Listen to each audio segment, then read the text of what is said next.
Welcome to my podcast conversation. My name is Joseph Wallin, and I'm here to talk about music. In this first episode, I will uncover that topic which I probably know most about of all the topics that I want to involve myself in.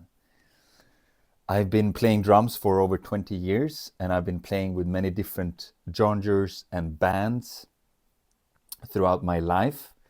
And amongst other things, I've done drum circles, I've been teaching music, I've been playing a lot of music. And what I want to cover here in this talk, in this conversation today, is how music is really simple to get into and to explore, and what you can gain from doing that. The benefits of being with music and exploring music, how it can benefit you, and how you can grow, how you can use music for personal development.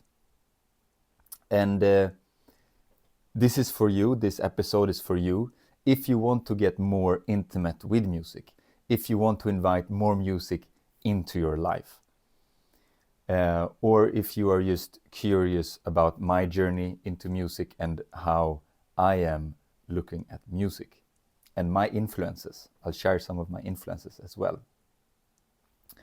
I will also talk about intuitive playing. So for me, music has always been a very intuitive thing. I've learned by having hands-on experience. I've learned by playing. So most of my life I did not practice. I've had some time in my life where I did practice drumming, and I also practiced music. But what I would tell everyone when they asked me is that, oh, I never practiced, I just play. And the thing is, when I was starting to play music, I went to the communal school. So I began drumming.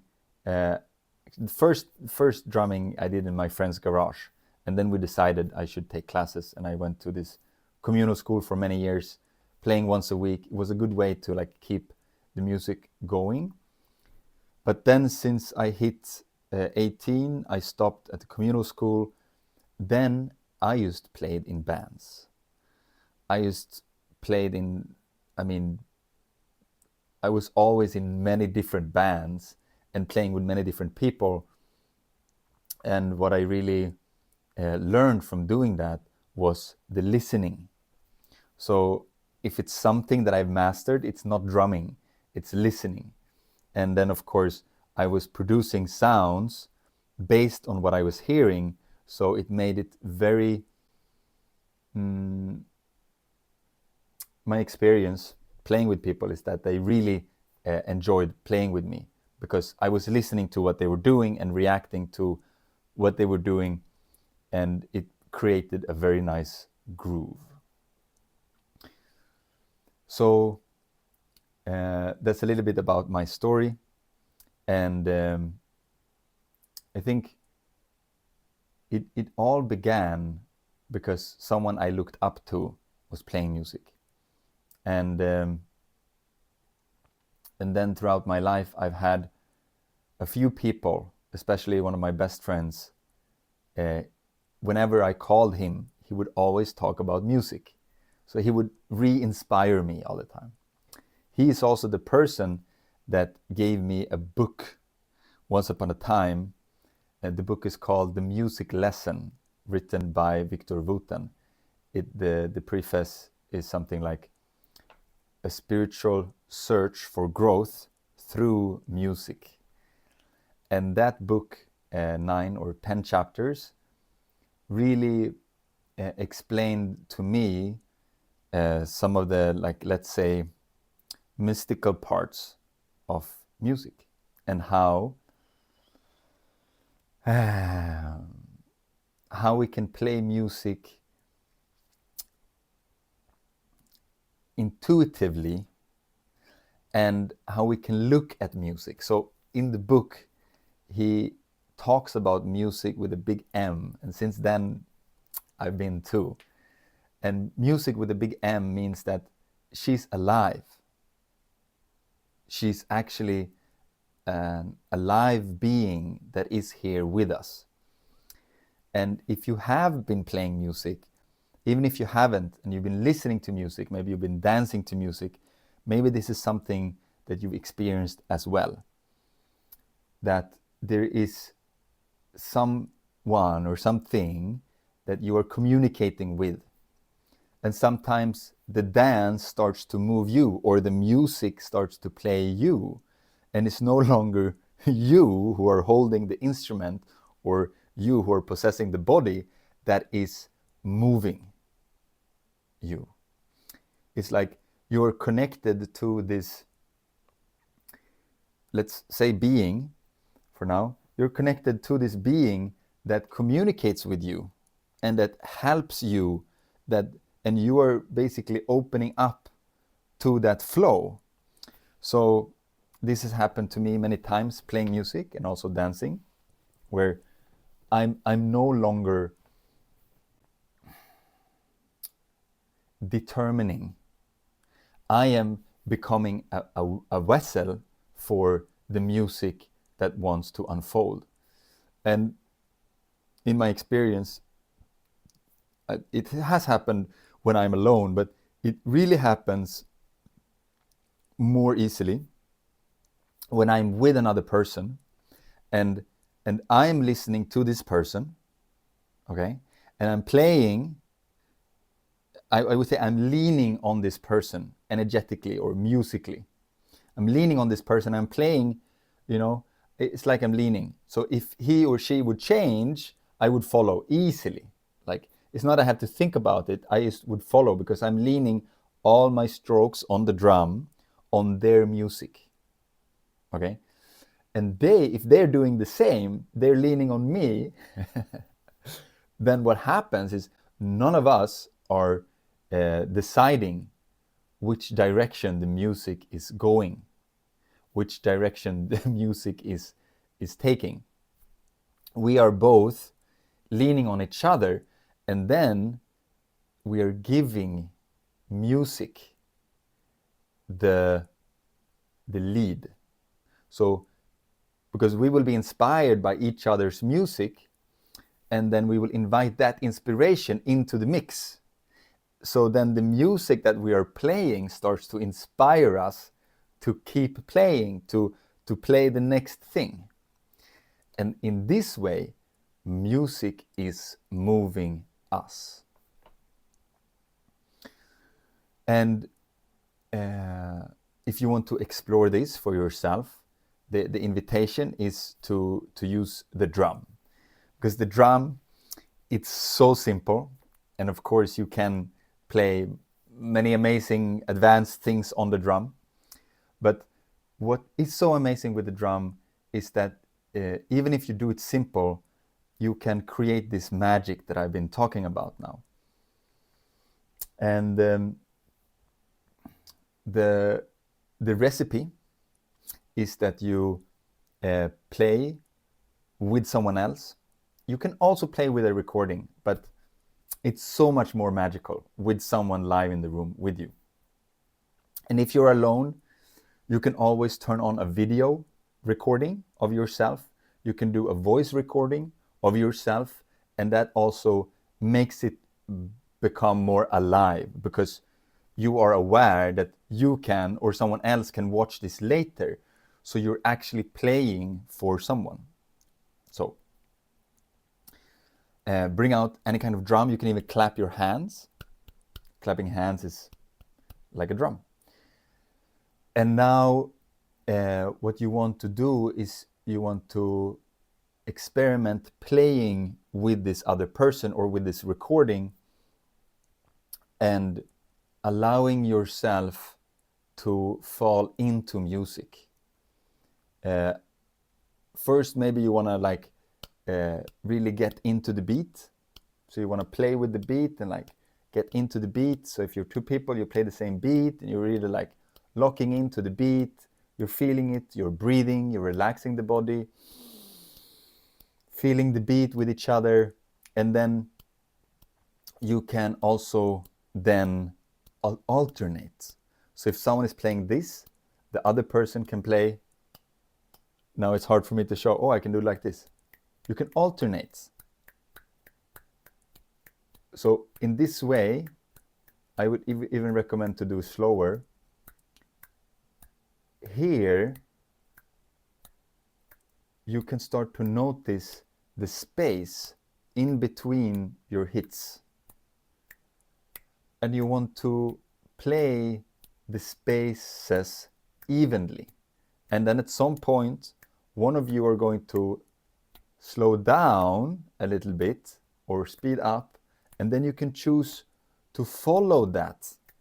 So what was maybe what we could say a mistake of slowing down, you actually created the new for this music that you're playing right now.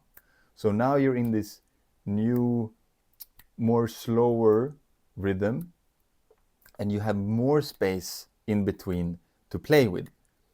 And now from here, you keep on listening to the space in between, and you allow the space to really take space and to talk, right?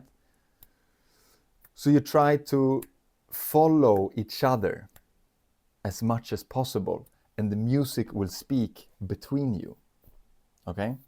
So in this example, the slowing down or the speeding up is going to happen naturally because no one plays like a computer, like no one. Everyone is going to fluctuate a little bit when it comes to tempo. So to listen to that fluctuation and to bring it alive, to exaggerate it. Oh, now he slowed down, so then I slow down to follow up, to make it a whole circle.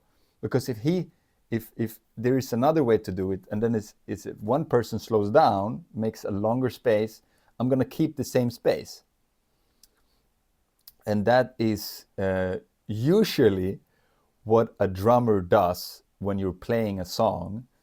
He's like, cast, keeping the beat very stable so the others can, when they fall off tempo, they can come back in. But if you follow that slow the down thing, you come into a space where you're putting the emphasis in the music, meaning like the emphasis on, so let's say the drummer is really tight, he's keeping it down so tight so that the other band members, they can go off in tempo and then come back. Then I would say that the drummer is emphasizing a certain tempo. But if you would do this exercise that I just mentioned, this is where we would put the emphasis on the tempo in the music and allowing the tempo to come alive, meaning the tempo can fluctuate. And what happens is that it brings the people who are listening to this space in between the rhythms, the strokes of the rhythms, and music starts to enter the room, and we give the music that we are creating the emphasis. So the music gets to emphasize the tempo. I hope you understand what I'm meaning here. And if you have never tried it before, it can be a hard concept to grasp. So the invitation is to try it out, to see if this is something that can happen for you. And of course, with a recording, most recordings, they are recorded in time with a metronome. Nowadays, there is a lot of music that is computer tight, so you won't get the fluctuation there. But if you look at music that is from the 70s, for example, if there is a band playing, they will fluctuate. There is actually a song which is very famous, Teenage Wastelands, where the drummer, Keith Moon, is a very revered drummer. He's revered for being crazy. he is playing the intro faster than the verse. So the intro, he's like, brum, pra, frakaduka. And then when the verse comes, or like when he's going to get the right tempo of the song, he slows down. And the first time I heard this, I was like, they released the song and he wasn't playing the exact tempo in the beginning, in the intro. He changed tempo. And that does something to the song. It's like leaning forward and then like stepping back and like, here we're sitting down, or we're like, this is the tempo we're at. So I don't believe that tempo has to be stable and always like set. The tempo can actually fluctuate, and that can give something beautiful to the music, aliveness. Like aliveness. There's nothing more alive than a band reacting to the music, right? So I've played, again, many different bands. And what I love doing with bands is jamming. And because that opens up that magical space where the music gets to say things. So with one band, we would rehearse and we would play every song same, like the structure is same. I would rarely play the same on the drums, because I would always like make something a bit more spicy, or explore different things that I could pronounce on the drum kit. My singer would joke and say that I was singing on the drums and that he was a vocalist, and this was true in many sense. In a sense, it was true. So when we were on stage, we also had been practicing jamming, so that when we were having an audience, we could feel into the audience and play with what they gave us energetically. And I'm sure if you've ever been on stage, you know that for every different stage, every different audience, there's a different energy.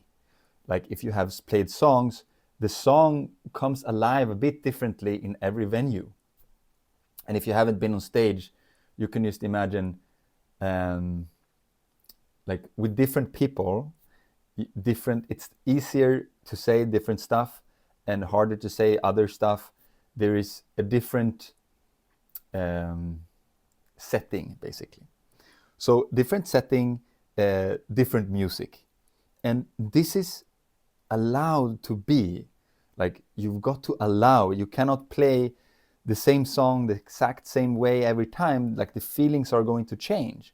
The song is a container for the energy, but the energy is different. So with this said, if I bring in a little bit of my knowledge from the vocal liberation work that I've been working on now for some time, the way that I speak about speaking when it comes to vocal liberation is that when I show up, I can include all that I'm feeling, all that I'm experiencing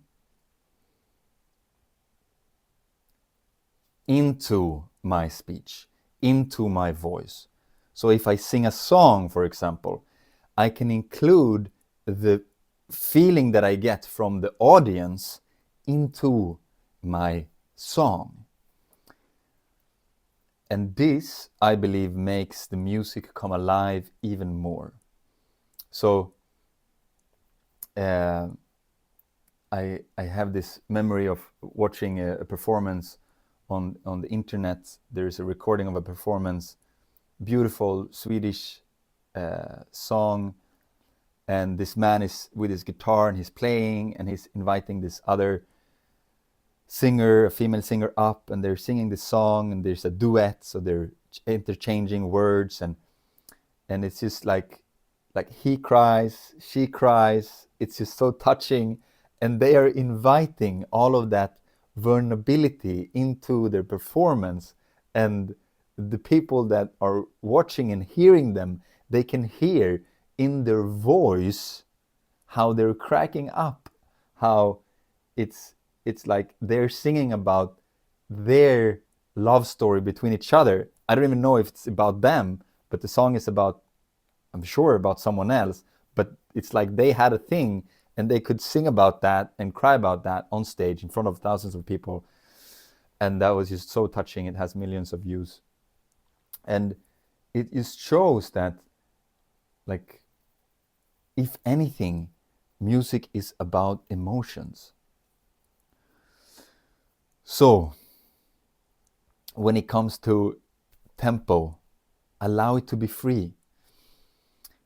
If there is anything that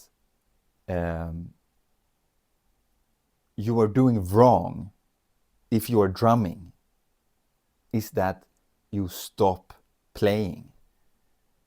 It's the wrongest thing you can do, okay? So if you're drumming and you're off tempo, just recognize that, allow your hands to move up and down into tempo. You don't have to do anything else.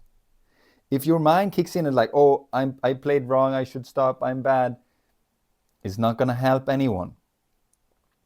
So anytime you're drumming, you're actually holding the music, okay?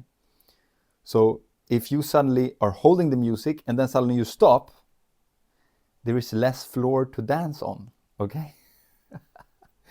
So learning to drum is actually understanding that you are holding the dance floor and you cannot just stop. If the dance floor moves a little bit, it just creates an exciting dance. So part of learning to drum, maybe the second, if the first part is responsibility, I'm holding the dance floor. Second thing is listening. Listening is key. You got to listen to how is my dance floor and how is this guy's dance floor?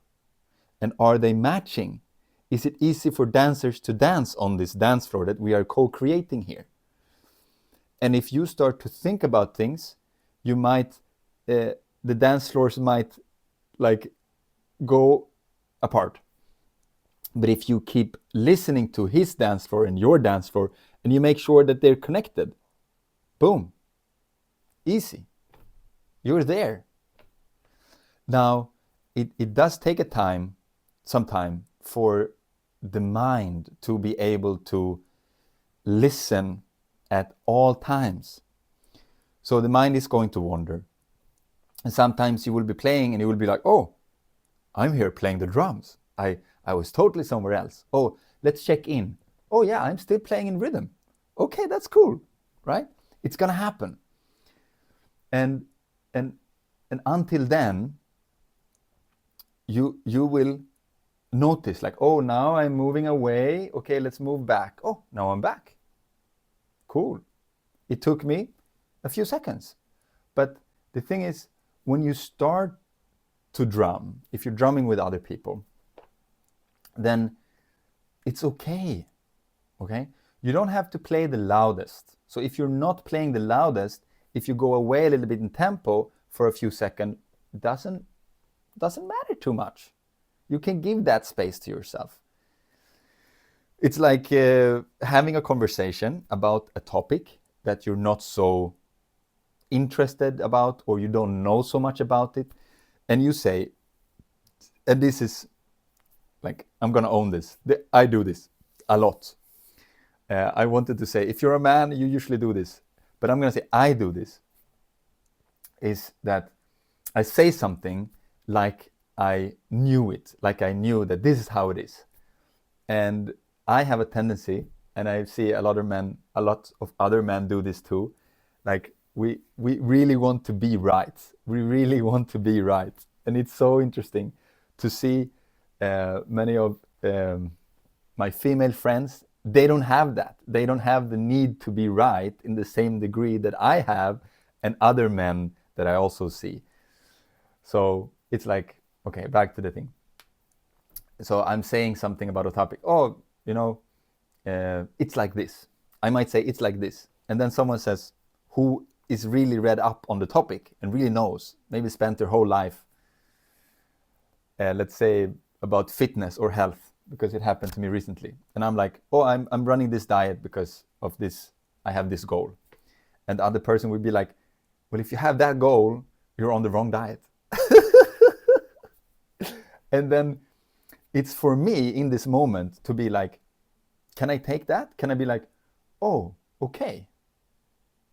So tell me more. Can I reiterate from that? Or will I stay? No. This is for me. This diet is for me. So you're playing the drums and you're like going away into another tempo, and you're like, this is the tempo we're playing at. And the other people or the other person, they go like, bro, you're going slower, or you're going faster. Like, wait for us.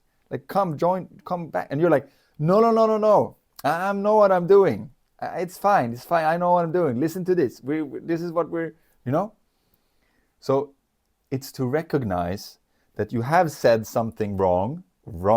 You had said something that is not the vibe of the group, or you said something about a topic that you don't know so much about, and here someone comes and tells you that, hey, when it comes to diet and you want to gain weight, it's really good to eat carbs.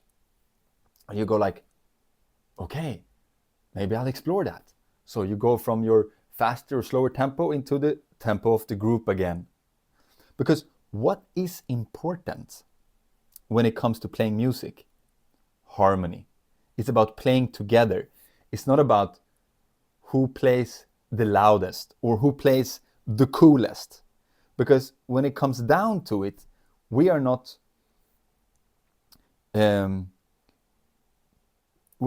we're not playing to prove something. We are actually exploring music together. Okay? So if we're playing music together, even if I play a lot of solos and you're holding the beat down, I'm playing with you. I am playing with you. Music is communication. So if I bring one of my, I'm gonna say mentors, Victor Wooten, the book that I mentioned in the beginning, it's coming back now. Victor Wooten, in his book, he would write that music is like a language. It is something that we use to express ourselves. And I'm not going to paraphrase because I can't remember exactly, but how I've been treating this in my life is that music is expressing our emotions, like what we're feeling inside, and it's communicating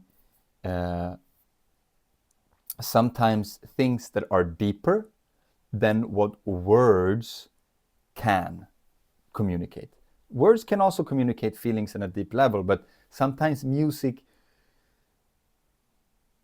it's wordless communication. It's like a language. So he would say, when we learn a language as a kid, we're allowed to say all the wrong words and syllables and meanings, and we get 100% validated. We go goo goo, and our parents go like, goo goo, you're amazing, you can say goo goo. And they imitate us, and then we start to imitate them. So the way he's teaching music is that he's bringing people that are just starting out, like kids, he's bringing them onto stage with him, and he's considered to be the #1 bass player in the world, many years now, probably still. I read this book 15 years ago, and maybe more, and still, he's amazing. And with other professional musicians, and they're jamming together.